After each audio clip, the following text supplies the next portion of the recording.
The International Association for Near-Death Studies presents NDE Radio, a weekly exploration of near-death experiences and similar encounters with the other side. Now, here's your host, Lee Witting.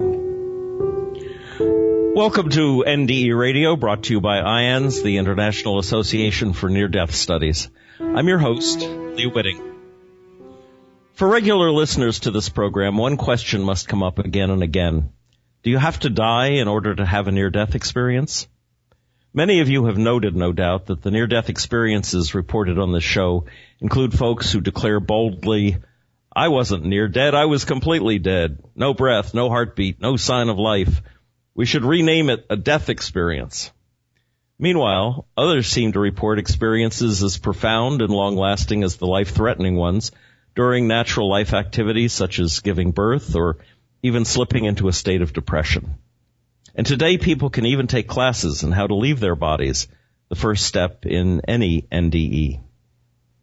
Today's guests, Robert and Suzanne Mays, have studied the phenomena related to near-death experiences together for over 35 years, although neither has personally had a near-death experience.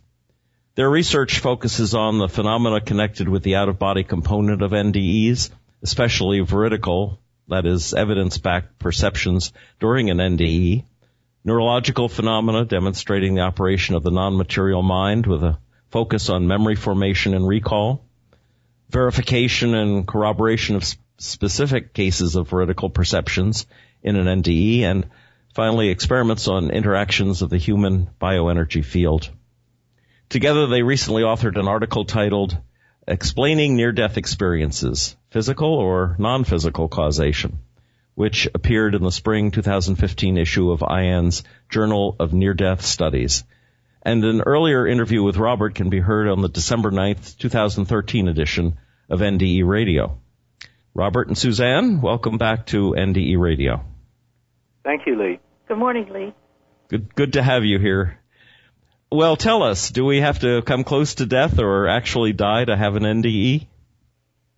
Actually not. There was a study that came out in 2014 from the lab of Stephen Loris in Belgium, University of Liège, that compared near-death-like experiences to experiences which were really close to death. People were in coma from cardiac arrest or drowning, trauma, or severe disease. And the near-death-like experiencers had their experience during, for example, meditation, sleep, fainting, or drug or alcohol use. And surprisingly, the investigators found that there was no difference in the experiences, neither in the intensity of the overall intensity of the experience, nor in the elements that were reported in the experience. There's no statistical difference. You can't tell from the NDE scale, the Grayson scale, whether this person had an NDE during sleep or after a cardiac arrest or during a cardiac arrest. So there really is no difference. So it wouldn't necessarily even involve the alteration of the brain's normal workings. That's certainly what it implies. Yes. Although, something like a grand mal seizure or even sleep or meditation can change the brain to some extent, but not as much as actually dying would. Well, go ahead. We postulate that there is a common altered state of consciousness in the near-death experience, and that must result from some common cause, proximate cause, what we call proximate cause. In other words, there can be a lot of triggers or even no trigger, no apparent trigger. It could be completely spontaneous, apparently. And yet you end up in this altered state of consciousness of the near-death experience, and there must be, because there's a complete commonality, regardless of what happened prior. There has to be some sort of common proximate cause. Now, the common understanding is that when an NDE occurs, the mind, or some would call it the soul or spirit of the person, actually departs the body. How involved is the mind, soul, I guess, as differentiated from the brain? How involved is it in our day-to-day lives, would you say? Well, we have the view that the human being is a mind that is non-physical, non-material, and which is united with the brain. So because we're conscious, we have a mind, and it's non-material, but it's ordinarily united with the brain. So in our view, that is, if you're conscious, your mind is operating. In a recent edition of National Public Radio's show on being, they were marveling at how intuitive babies are in picking up on language structure. And I was thinking, as I listened to it, could the mind be tapping into a collective unconscious to aid in that process for a baby or young child? Yeah, there is, so how does the mind work with the physical brain is the enigma. And we're teasing that apart right now in our research on memory.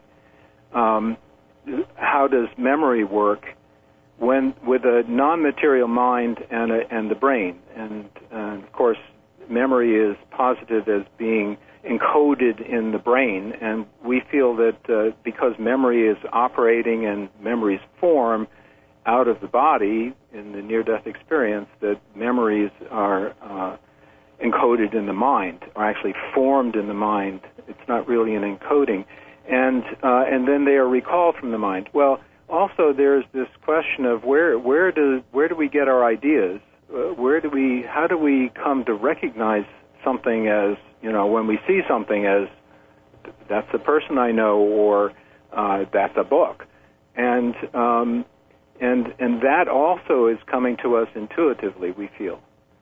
So babies are learning partly through their, learning language through their exposure to the language and their sensitization to the sounds of the language, but also the concepts of the language are there intuitively to all of us, and including to babies. So, Lee, to go back to your original question about the necessity for, or how does the mind work with the brain, and how do we experience that in our everyday lives? Well, the spiritual aspect, or this invisible, non-material aspect of our being, our consciousness, needs to be fitted into a physical vessel, the brain and the body, in order for there to be this mirroring back, this reflection. In other words, we have to have a body and the brain and the nervous system to be conscious in this physical reality that we are born into. So that this brain and the functions in it are reflecting activity. It's absolutely needed, but the mind, our consciousness, is also something that can loosen from that constriction of and limiting aspect of this mirroring capacity of the body, of the brain that is matter. The interesting thing. Go ahead. I just wanted to emphasize the fact that even though we are more essentially and truly spiritual beings, we absolutely have to have this relationship to the physical nature of our bodies for consciousness in this earthly realm. Now, I was thinking one of the interesting things about that is that after a near-death experience, the fit seems to be a little different between the brain and the mind. Yep. It's thinned out, it's loosened. Yeah. It isn't as tightly interconnected. But the this non-material and material aspect of our being. And that's where the after effects come in, where you have this different energy field around you, where there's all kinds of electrical things that might go wrong, and you are more sensitive, and you are more intuitive, and even have psychic abilities, precognitive abilities, even psychokinesis. So there's all kinds of things that have changed because of this difference. Once you come back from a near-death experience, this difference in the relationship of the energetic mind to the physical body. As to go back for a second to the question of memory, as the brain is impaired by old age with dementia, Alzheimer's, or whatever, do you think the mind could be encouraged to intercede and to take over some of the jobs of the brain? Yes, it's hard I think for most people that's hard to do. In other words, when we are incarnated into a physical body, our mind is really very much melded with, united with the brain, and only at the time of death do we see this phenomena. Usually, there are some other cases too, but usually only at the time of death do we have these cases of terminal lucidity where apparently, this is our take on what's happening, the mind loosens enough from the physical brain to operate, that you can still, the person can still speak, but now their memory returns, and they become totally lucid, whereas if they were suffering from Alzheimer's or schizophrenia and hadn't talked for decades and hadn't recognized anybody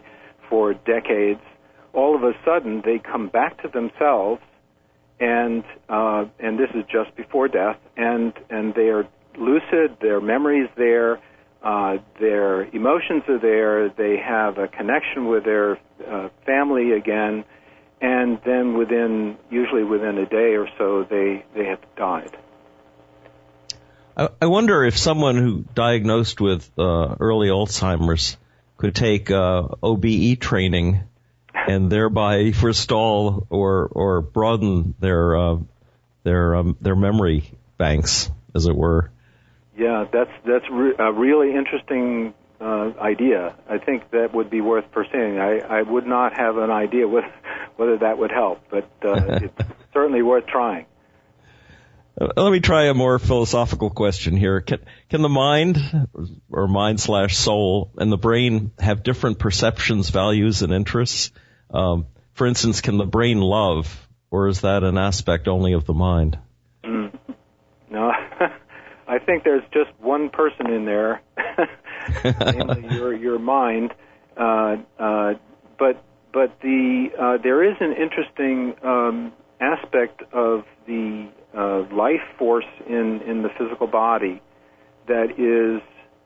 which is actually inherited from the parents, particularly the mother. There is, which we feel is somewhat different than the soul, the mind.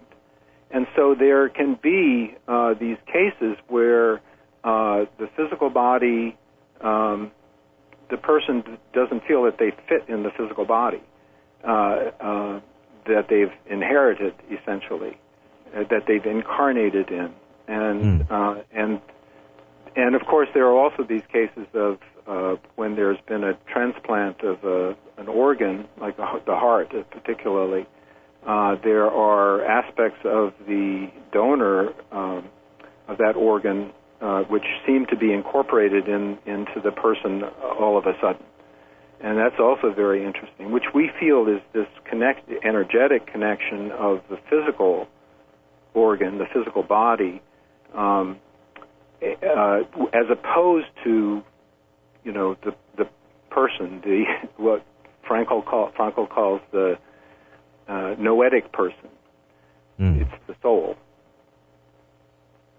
We're told the heart has thinking capacities as well.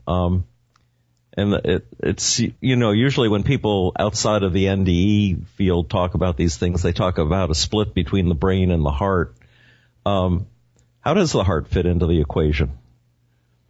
Well, I think that the mind works throughout the whole body, and particularly people who have had a near-death experience, they seem to have this connection with the heart much more strongly than a lot of people who are in our heads.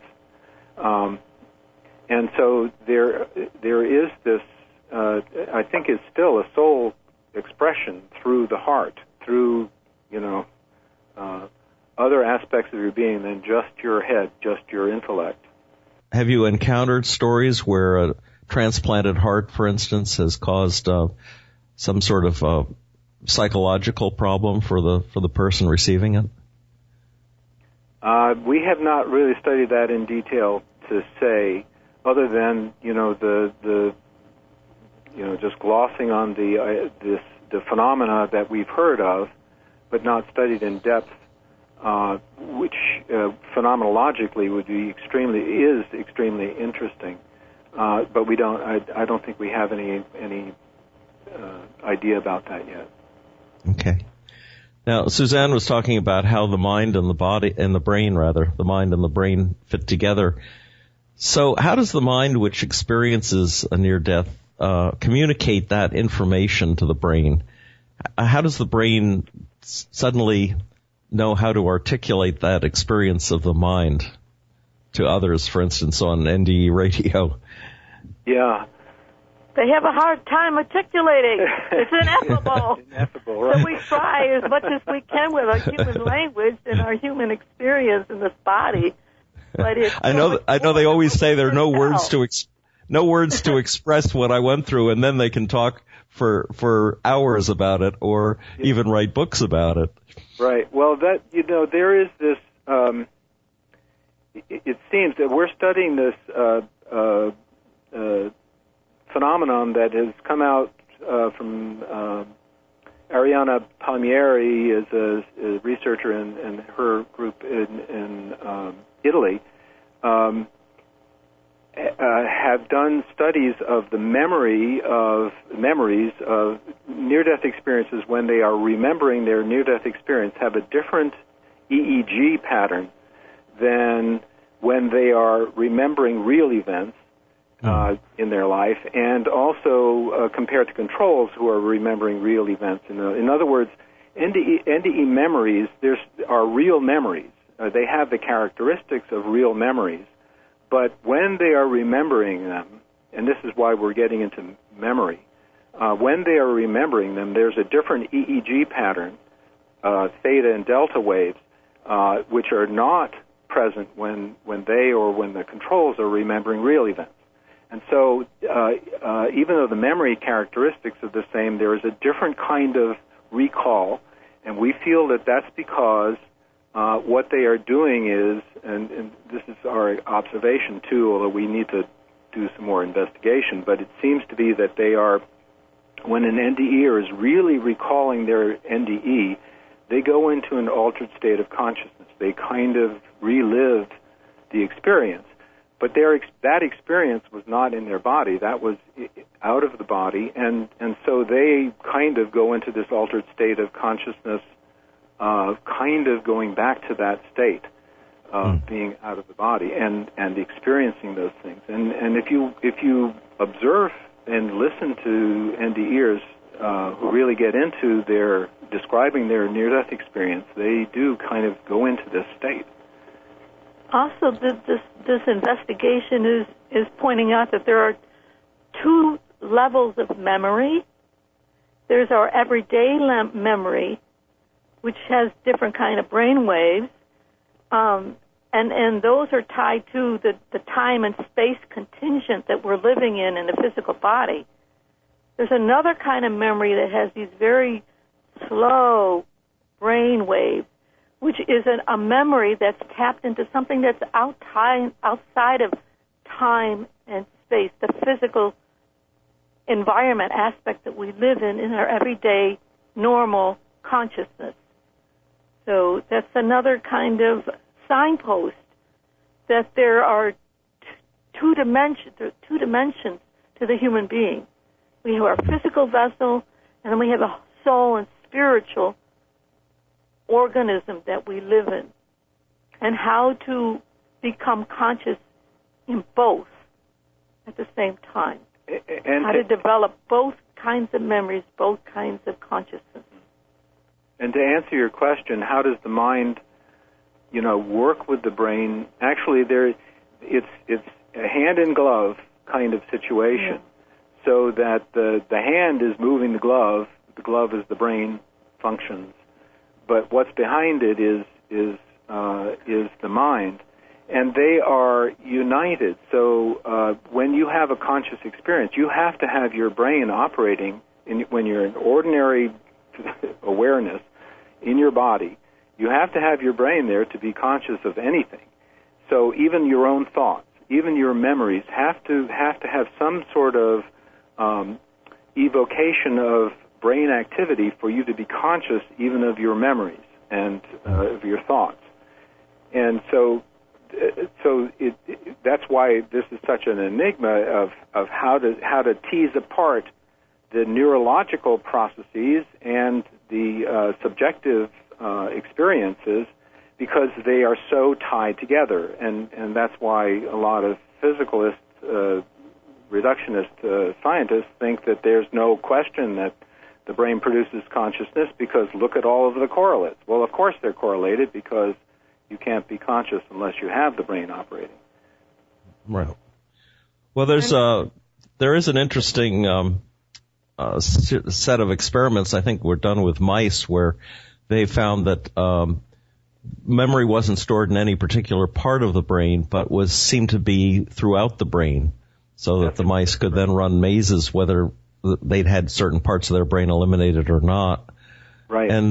And then you've also got people who talk about a God spot in the brain, which responds to, it sounds like from what they say that it would be more receptive to promptings from the mind. Is there some way to tie that together? Yeah, I don't think that exists. Although, because basically even the materialist scientists are saying that there is no seat of consciousness in the brain, and there certainly isn't for memories. There are organs, the hippocampus. The hippocampi are structures in the medial, what's called the medial temporal lobes, on the inside of the brain at the bottom, which facilitate the formation of episodic memories. But beyond that, then memories are accessible throughout the brain, and so that's the conclusion of ordinary neuroscience. In our December 2013 interview on this show, Robert, you asked the question, how can the electrical impulses of the brain turn into our subjective perceptions of the world? And you went on to suggest, I think, that consciousness is an entity. Right. Is the mind the seat of consciousness? Is it somewhere outside of both the mind and the brain, and maybe both are tapping into a collective unconscious at out there somewhere? Well, we can talk about local and non-local consciousness.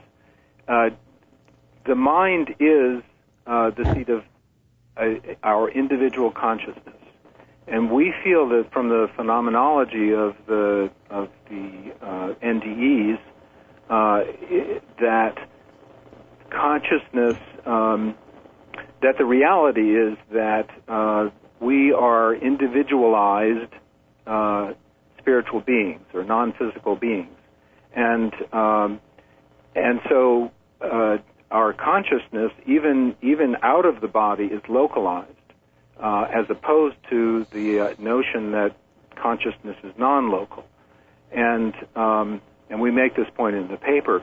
that the phenomenology of near-death experiences is that where, your consciousness is in a particular location or at a particular level in these transcendent realms and is in a particular time, in quotes, but that those realms are beyond space and time the way we ordinarily think of it.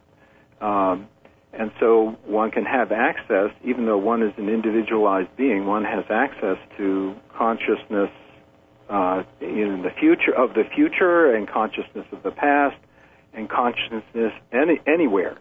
And one can travel anywhere.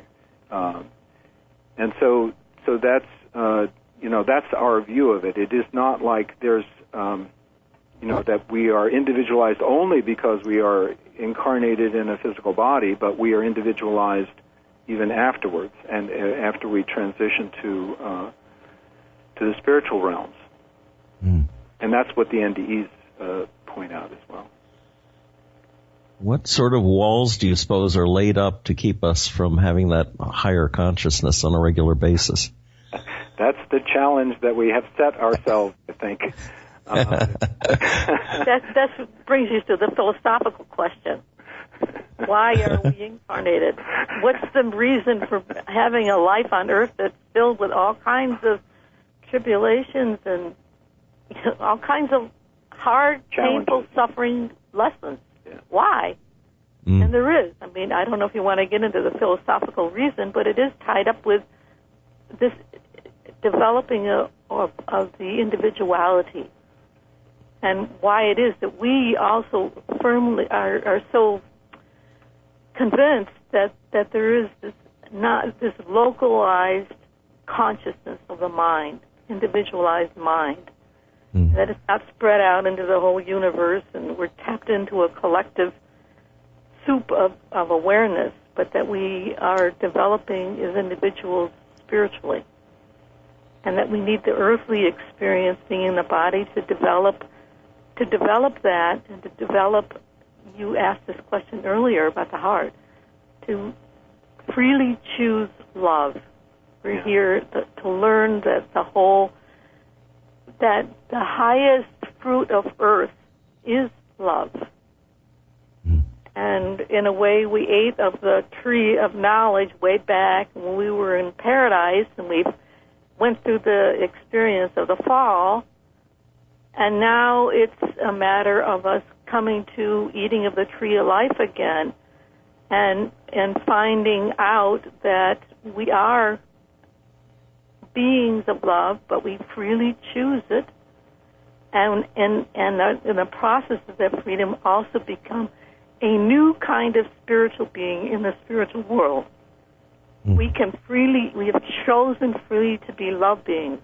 Whereas all the other hierarchical beings in the heavenly realms, they're more or less are automatically love beings. They have not had to go through what we are going through in this school of life here on Earth. Could our minds be the Jiminy Cricket, the conscience of our brains? Yes. Oh, yes. Yes, conscience is a faculty of the mind. Absolutely. Robert and Suzanne, how can listeners find your website? The website is selfconsciousmind.com. That's all one word, selfconsciousmind.com. Very good. Are there any YouTube sites that you would recommend?